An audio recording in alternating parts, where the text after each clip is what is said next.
చెప్పేది చిన్నపిల్లలు విడిచిపెట్టండి, పెద్దవాళ్ళండి. 16వ శతాబ్దం లోపల వాళ్ళు ఆ కాలంలో ఉన్నటువంటి గ్యాస్ పొయ్యి లేవు, తెలుసు కదా బాబు.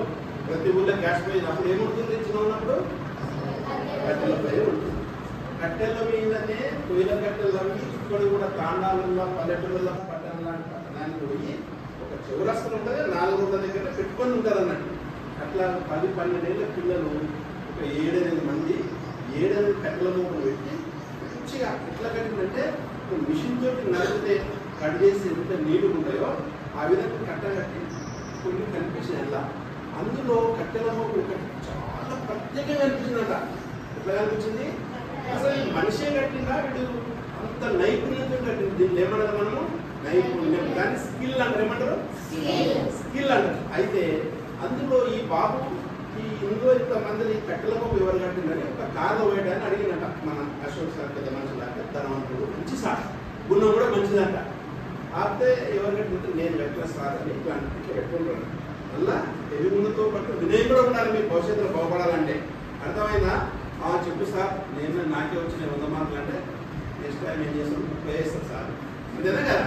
వినయం మీద ఉండాలి.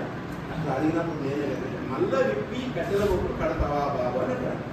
అర్థమైనా నేను చెప్పింది, ఇంత నైపుణ్యం ఉందంట బేబీ. మళ్ళీ ఇప్పి అక్కడిక్కడ వేసి ఫస్ట్ పెద్దవి పెట్టిండు, దాని తర్వాత చిన్నవి పెట్టిండు, దాని తర్వాత ఇంకా చిన్నవి పెట్టిండు, ఇంకా చిన్నవి పెట్టి సేమ్ యాజ్ కట్టినట్ట. అక్కడ ఉన్నటువంటి ధనవంతుడికి ఏమంటుందంటే ఈ పిల్లగానికి మంచి భవిష్యత్తు ఉంది, ఈ అమ్మాయికి మంచి భవిష్యత్తు ఉంది చెప్పి నువ్వు చదువుకుంటావా బాబా అని అంట. వాడికి 3-4 డ్రాప్ అవుట్ అయిపోయాడు.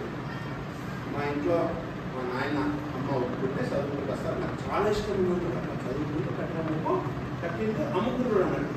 తీసుకుపోయి మంచిగా నగరాలు ఒక పట్టణాన్ని తీసుకుపోయి చేసినా చదివించినాక 10th క్లాస్ పాస్ అయిపోయింది, ఇంటర్ అయింది, డిగ్రీ అయిపోయింది, పీజీ అయిపోయింది.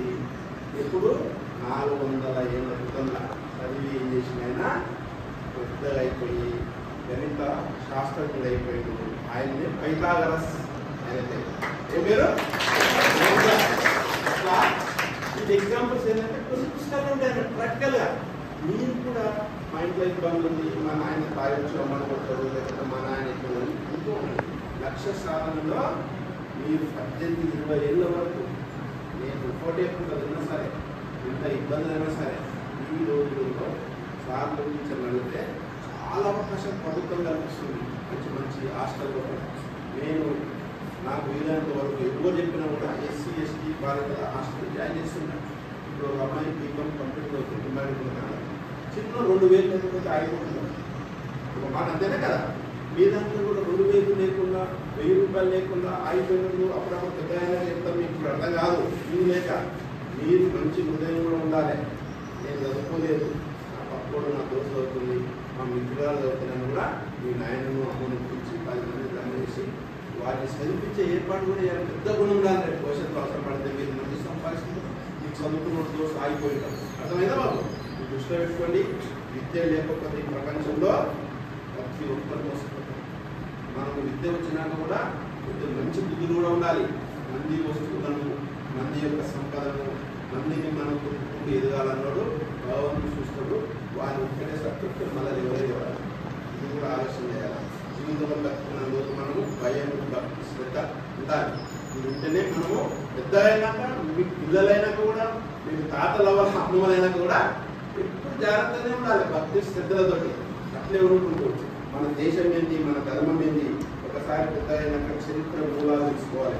చాలా మంది చరిత్ర తెలియదు, సంస్కృతి తెలవాలి. సంస్కృతి ఏంటి, మనకు టీవీల సినిమాల పెద్ద టాప్ హీరోయిన్ ఎవరు బాబు? హీరోయిన్ ఈ మధ్య కాలంలో తొందర చెప్పాలి.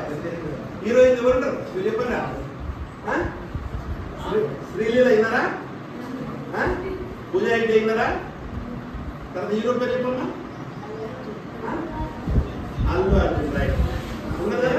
అయితే నేను ఎందుకు చెప్తున్నంటే మీరు అందరూ బాగుంటే 100,000 మంది గొర్రెలు చూసి మళ్ళా కలవకండి. పుష్ప సినిమా ఏమన్నా దేశానికి పనికొస్తుందా?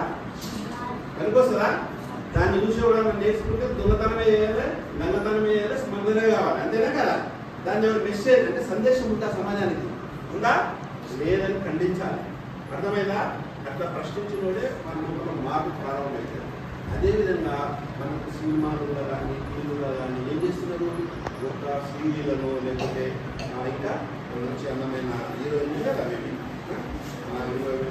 పీటీ సురేష్ కావచ్చు, సిఎంఆర్ కానీ చందన భాష ఏం చూస్తారు టీవీలో ఒకటే చూపిస్తారు కదా అన్నము పెద్ద అయినా కూడా అట్లా చూపించింది మన దేశం కోసం.